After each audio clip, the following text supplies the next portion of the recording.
Hey guys, High back at it with another video. In today's video, I've got a way different army. I was just kind of messing around in some friendly challenges and I messed with this army. It's actually really strong. I was hitting with like an 80% hit rate instantly without even practicing. And I don't even have ideal hero equipments. I don't even have my king up right now, which would be way better than the minion prince. This attack has been really good. So as you see here, my super archers aren't even max level. So if you guys have max level super archers, this will be even stronger. So on the Royal Champion right now, I have Rocket Spear and Electro Boots.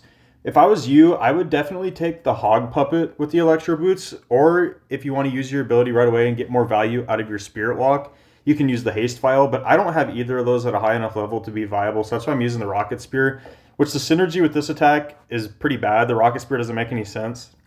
So if you have those other equipments, that's going to be even better for you. On the Queen, I'm using Giant Arrow Hero Puppet. Again, if you have the Magic Mirror, definitely be using that instead of the Giant Arrow. The Giant Arrow is not that useful in this attack because I'm just sending the Queen with the main army, so the Giant Arrow is actually pretty useless. But again, I don't even have the Magic Mirror. So if you have Magic Mirror, definitely use that, and that's going to make this attack even stronger yet.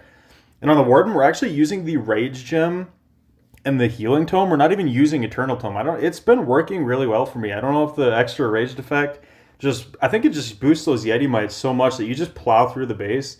You don't even need the Eternal Tome. And I'm using the Minion Prince with the default equipment.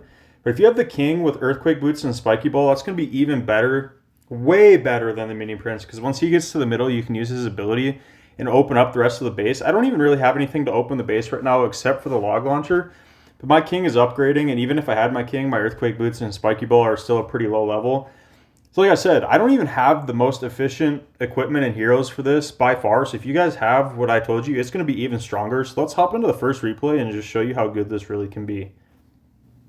All right, so on to the first replay. You just want to send your Royal Champion in, and you just want to do the overlapping invisibility spells to try to keep your Spirit Fox alive as long as you possibly can. I think I actually screwed up the timing here because I wasn't paying attention. I was trying to watch the March Madness tournament as I was doing this, so I wasn't paying that close of attention.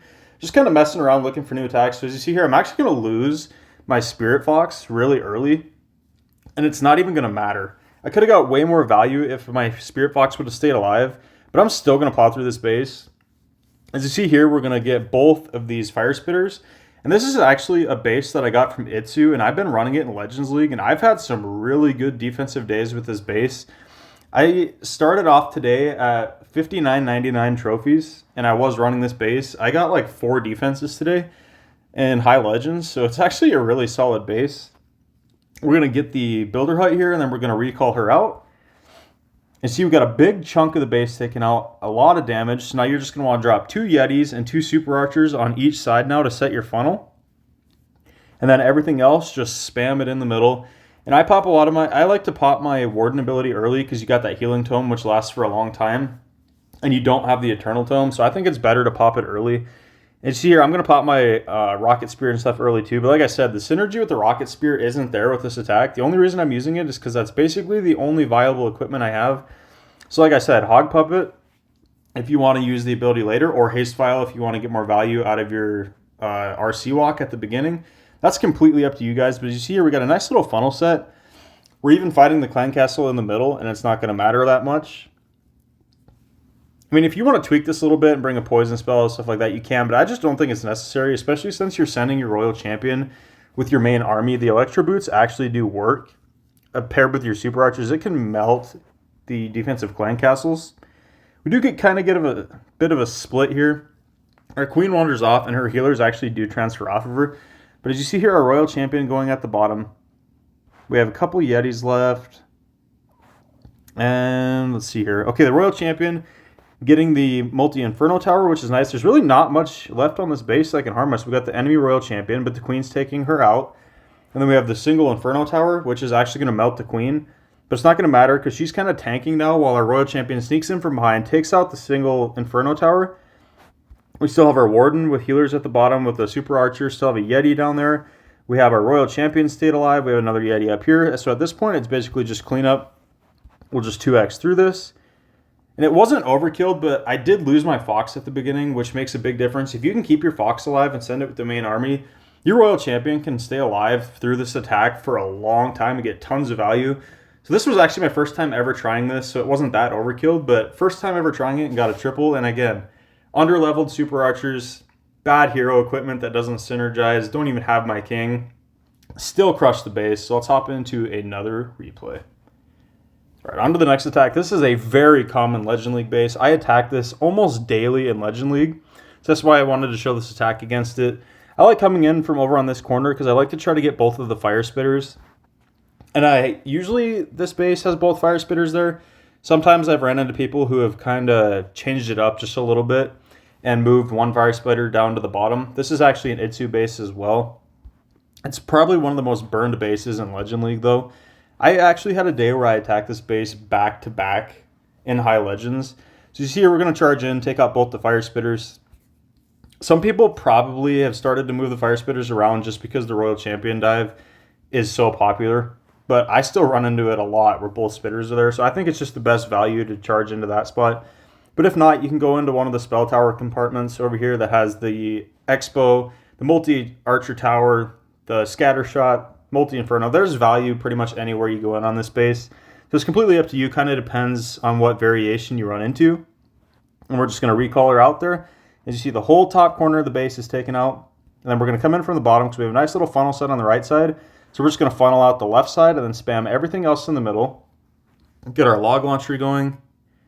Got our wall breaks in. Spam everything in, and we're just going to hit the Warden ability early.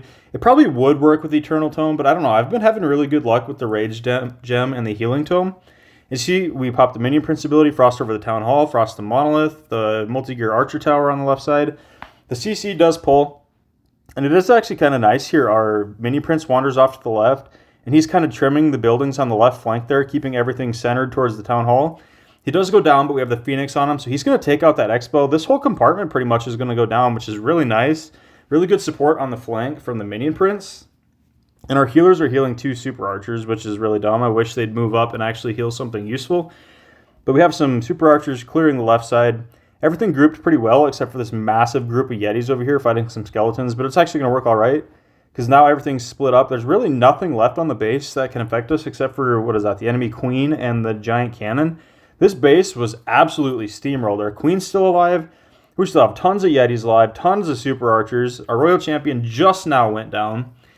Our Warden's still alive. This base is absolutely crushed. We still have tons of Yetis left. We still have our Super Miners from our Clan Castle. That's another thing I forgot to mention. I had the Super Miners in the Clan Castle because of that Super Miner attack I've been messing with. That isn't ideal. Since you're using a log launcher, I would just add more Yetis into your log launcher. I forgot to mention that earlier. But I would definitely take Yetis instead of the Super Miners. But the Super Miners have been working. I just didn't change them out because I was just kind of messing around and forgot about it. So that's another change you can make to this just to optimize it even more. So I'm going to hop into one more attack. All right, on to the last attack. We got a double Invis base, which can be annoying. But with this attack, it's not too bad. You got the log launcher that can trigger them. And you can also trigger it with the RC. As you see here, I'm going to do. I'm just going to let it go off and just keep my RC invisible. And then when it wears off, she's just going to end up pathing right back into the Town Hall anyway, which is really nice. We're going to take out that new defense. Then she's going to work onto the Town Hall. If you can get the Town Hall out of the way, it's kind of nice, but it's definitely not needed with this attack. I mean, your Yetis can get the Town Hall as long as your log launcher will make it to the core. And even if not, you still got your Royal Champion going with your main army that can go in and snipe out the Town Hall. So we're just going to keep her invisible here.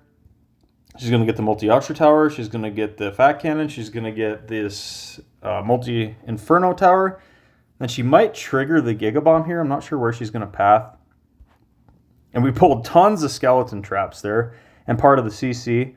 She's going to wander up, and she wasn't taking too much damage there, so I just let her go to her normal Spirit Fox timing. And now she's just going to get stuck on the ice golems. So I'm going to invis her one more time just to damage them down a little bit so they don't take so long to kill. And then I'm just going to recall her out. You see we have another nice little funnel set here. I can't remember where I come in from. Okay, we funnel out the left side, funnel out the right side. I like going from the wide side of the base here just because you can take out so much at once with these Yetis and these Super Archers. As you see, I shoot my Giant Arrow. Like I said, it's pretty useless in this attack, but I don't have many options when it comes to equipment. I only have those few equipments leveled up, because I did take a year off of the game, of course, right when the equipment update came out. So I'm way behind on my equipments. So everything pathing into the middle. As you see here, we're just burning through this base. We're going to get our Minion Prince and our Royal Champion into the core. And if that was your king, you could pop your spiky ball right now, and it would pretty much take out that entire core by himself. That would be really strong. And now everything kind of pathing back to the core. The outsides are getting trimmed perfectly by our super archers. And it's nice because they can reach over the wall and hit 2 layers of defenses at once. And you see here, we're just absolutely running through this base right now. And again, here, now I'm going to have to pound on walls with my queen because I don't have the earthquake boots and spiky ball. But this would be the perfect opportunity. If you would have popped that in the core there, it would have taken out the core. Your earthquake boots would have opened up the base, and it would have smashed it. That's another reason I'm keeping the super miners to kind of go under the walls on the backside, just because I'm missing that. But you see, this base is crushed again. There's really nothing left, just a wizard tower and a mortar. Our super miners are still alive. We still have super archers up. Our queen's still alive. Warden's still up. Another base absolutely crushed. If you guys want to see me take this into Legends League, I'll definitely do that one of these days, but only if there's interest. If you guys have interest in it, I'll definitely take it into Legend League. And if you guys try this out and make the changes to the army that I recommended, I want you to let me know how it works for you guys. I want to know how powerful it is if you actually have optimized equipment. Drop a like if you guys enjoyed this video. I'll catch you guys next time.